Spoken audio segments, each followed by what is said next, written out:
Kevin, thanks for being here. Oh, thanks for having me, as always. What's the latest state of the higher education budget? Where are we at there? Well, that passed the House on Monday, and that's the maintenance budget for higher education for next year, and it does incorporate a new round of cuts for higher education. And as we've reported all through the session, higher ed is going to take a disproportionate share of these budget cuts because when you exempt K-12 and you exempt Medicaid and state police and prisons, as the legislature has done, that's going to put a bigger share of the cuts on everybody else, including higher education. And that came up a little bit in the debate. There wasn't very much debate on the House floor, and it passed, I believe it was 46 to 24 or thereabouts. Pretty overwhelming Republican support for that maintenance budget. Now it goes to the Senate, and it'll be interesting to see what happens with it in the Senate in light of the fact that the Senate has already voted down a maintenance budget. Last week. Health and Human Services right, package. They killed the Health and Human Services budget fairly resoundingly. So that makes you wonder what kind of appetite there is for a maintenance budget for higher education that includes cuts. We'll see when it hits the Senate floor. Like you said, there were plenty of no votes in the House, more than two dozen no votes, including some Republicans. For the folks who gave that bill a red light instead of a green light, did they explain their opposition, what they were opposed to in it? The only person who debated against the bill was House Minority Leader Ilana Rubel from Boise, and she raised concerns about what's already happening on the college campuses in terms of layoffs at Idaho State University, a pretty major restructuring going on at Boise State University where they're getting rid of a college and combining two other major programs. University of Idaho has said that these budget cuts are going to lead to staff reductions. So Rubel brought up those things and said, this is the worst thing we could be doing for our economy right now, cutting into our higher education investment at a time when our economy needs it. At a time where enrollment is hitting record levels, despite the broader national trends about the enrollment cliff. Right. I mean, and we saw that this week. The University of Idaho said that it is reporting record spring enrollment and another semester of enrollment growth. So at the same time that the budget is shrinking, enrollment is expanding, and that leads to more pressure on services. All right. Well, you guys have the policy implications, of course, over at Idaho Education News. At Idaho Reports, we'll keep tracking the budget bills as they move. Shifting gears a little bit over to the policy side of the conversation, the Senate narrowly passed the Moment of Silence bill. For folks who aren't up to speed with that, what was that bill about? What does it seek to do? Yeah, I feel like we need to spend 60 seconds here just being quiet, just to give a kind of a prompt. They tried that on the House floor. Yes, and it didn't go over very well, and they didn't get close to the 60 seconds. But what it basically would do, the sponsors are saying, is this would begin the school day with this 60-second period where students, they just have to be quiet. They don't have to pray, they can reflect, they can meditate, they can close their eyes, whatever. The idea being that this gives students a chance to kind of collect their thoughts and collect themselves before the day begins. It did pass the Senate on Monday, pretty close vote. Now it goes to Governor Little's desk. It was a pretty narrow vote in the Senate. Can you summarize any opposition that was expressed? Yeah, and the opposition came from across party lines. You had Democrats and Republicans debating against the bill. And what we heard as kind of the recurring theme in that debate was, this is one more mandate that we're putting on schools. This is one more thing that schools have to do, teachers have to do. Some interesting debate came from Mark Harris, a Republican from Soda Springs. His wife is a second grade teacher, and he said that she tried it with her second grade class, and it was the longest 60 seconds of those kids' lives. He said that it was just an excruciating minute for them. But I think that was kind of the theme that we heard from the opposition. Well, why are we mandating this? Local control. Right, yes. And Senator Harris, also a member of Senate leadership, yes. So a notable voice in opposition. And a really interesting roll call vote as I looked at it, because Democrats opposed it, as did quite a few Republicans, and across the ideological line. I mean, some fairly conservative Republicans joined with some of the more mainstream Republicans. Interesting roll call vote. Now it goes to Little. All right. Back over across the rotunda on the House side, the House unanimously passed a change to the parental rights bill.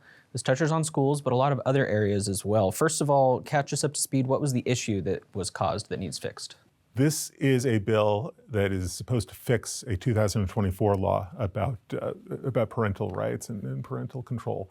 There are a couple of things, key things that this fix would try to address. And as of right now, so on Wednesday, the bill came before the Senate State Affairs Committee and was moved to the amending order. But two of the main fixes that did come up again in committee on Wednesday, it would fix what schools can do or what other entities can do with a child in a non-emergency setting. This has become known as the Band-Aid provision in this law. And what Referring to like a school nurse or secretary who needs to put a would Band-Aid. not be able to, or there was question, would a school nurse be able to put a Band-Aid on a cut?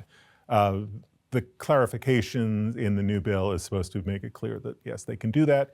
The other thing is that it makes it clear what happens when a teen calls the state's suicide hotline. What happens in terms of does that minor get any kind of follow-up phone call? And what's come up, and we heard it again in testimony on Wednesday morning, is the way it stands right now. If a teenager calls that hotline and does not have parental consent, the folks on the other end, the folks at the hotline, feel like they have really no choice at this point but to kind of terminate the call. They're trying to make clear with the new language that if a student calls and is expressing suicidal ideation, that they are supposed to get a follow-up call from the hotline. Would it be fair to characterize the current lay of the landscape as the legislature made sure parents were prime there and in the driver's seat and failed to put enough exemptions into that policy? Is that kind of the friction that's being hit? I think that's a fair way to put it. I think that what's coming up with this follow-up bill is problems that have just arisen over the past 2 years. There's a law that was passed in 2024. I don't think that there's any sentiment towards scaling back the parental rights that were asserted in this law. I think it's more of a matter of trying to clear up some of the problems with the law. All right. We'll keep an eye on that bill in the amending order. That's an area that Senate Pro Tem Kelly Anthon has been really pushing hard on. So I imagine it won't linger there for too long as we approach sine die. I think considering that it's co-sponsored by Anthon and House Speaker Mike Moyle, there's a lot of leadership momentum behind fixing this bill and fixing the 2024 law this session. All right. A different bill that is not getting very much momentum behind it was a proposal to do away with all childhood vaccine requirements. Can you bring us up to speed on that proposal? Yeah, so this again was a follow-up. This follows up the medical freedom law that was passed in 2025. And one of the biggest things that this would have done was it would have turned Idaho's immunization registry from an opt-out program to an opt-in program. So right now, parents, if they don't want to report their child's immunization records to the state, they can opt out. This would turn that on its head, and advocates for the program are saying, if you do that, it becomes less of an effective registry. And what we heard in House committee last week, we heard from school nurses saying, this is something we use, and it's something we would use if there was an outbreak in our school. This is how we would know which families to call, who to alert about a potential outbreak. So the bill died, and it died in kind of a complicated voting process in committee, but it's dead for the session. But I don't think the issue of medical freedom is dead by any means, maybe just for this year. I wanted to bring that up too, because that distinction of making the vaccine, the immunization registry opt-in versus opt-out, this year is not the first idea we've heard that specific idea. Yeah, we've had legislation like that in past sessions. It was just baked into this more broad follow-on to the medical freedom issue. But medical freedom, vaccine freedom has been a hot button issue in the state for years.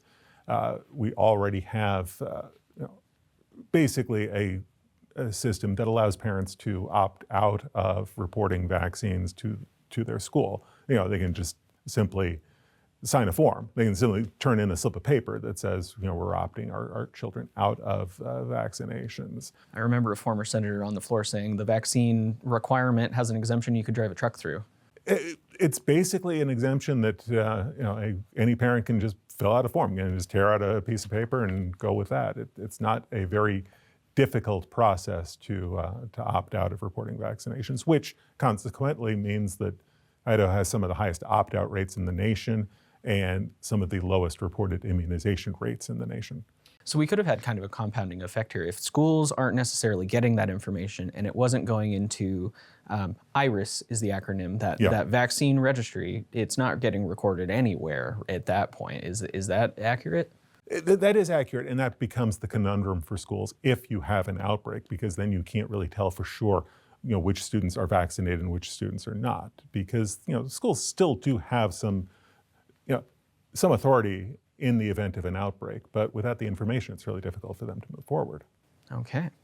A policy from last year that is still getting discussed, the parental choice tax credit, tax credits for private school expenses. That application period closed on Sunday. Do we know how many families have officially applied and are in the pipeline? Yes, we do. I looked it up on my way over. Thank you. So as of the close of the application period, which was over the weekend, we had 6,069 applications. Now that covers 13,568 students. So you had some families obviously applying for multiple children in their household. Multiple children in the house, sure. So we don't know how that equates to the $50 million cap in the program. Families can get up to $5,000 per child or $7,500 per child if it's a special needs student that's getting the assistance. So we don't know how much money these applicants could be seeking. But if you just did the rough math, if you just took that 13,000 plus and you multiplied it by 5,000, again, this is a really rough estimate, that's well more than 50,000. That's well more than $50 million. It's the more pool of money available. Right. So if that all were to play out that way, and I'm making a bunch of assumptions and cocktail napkin math, it would suggest that there's quite a bit of demand for this money, maybe more demand than there is money available. And that's part of the argument sponsors have been making the whole time. There's a whole process to make sure we record who's on the wait list, who didn't get a distribution. That's been part of the debate on both sides from the beginning.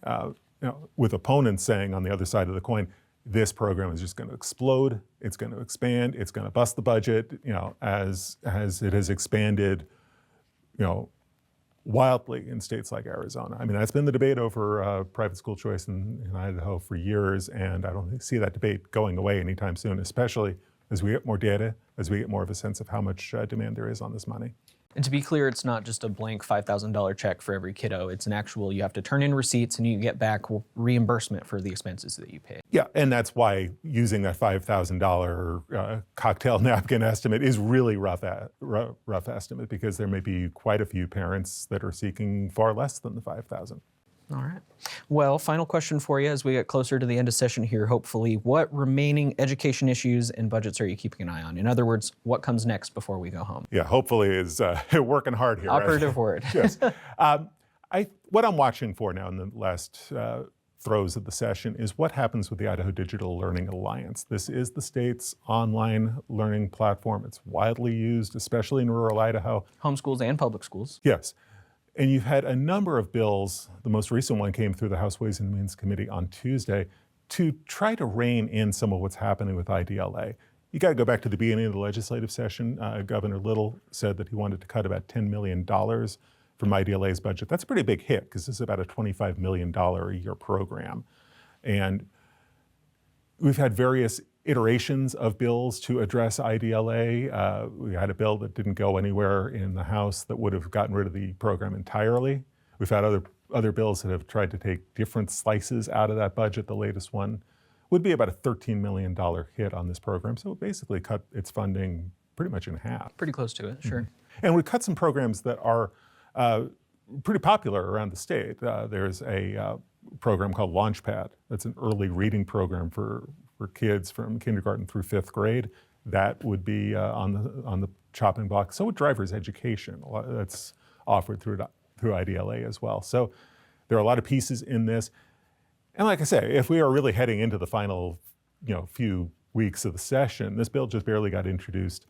There's been a lot of thrashing around, I think, to try to find an IDLA bill that has traction in the legislature, and time is running out, and there are budget implications because Governor Little has used that $10 million cut that he wants to get out of IDLA as one piece of his proposal to balance the budget. And Sure, there's two parallel conversations that's happening around IDLA. There's the financial reality, we don't have enough money to balance the budget, so we got to cut somewhere.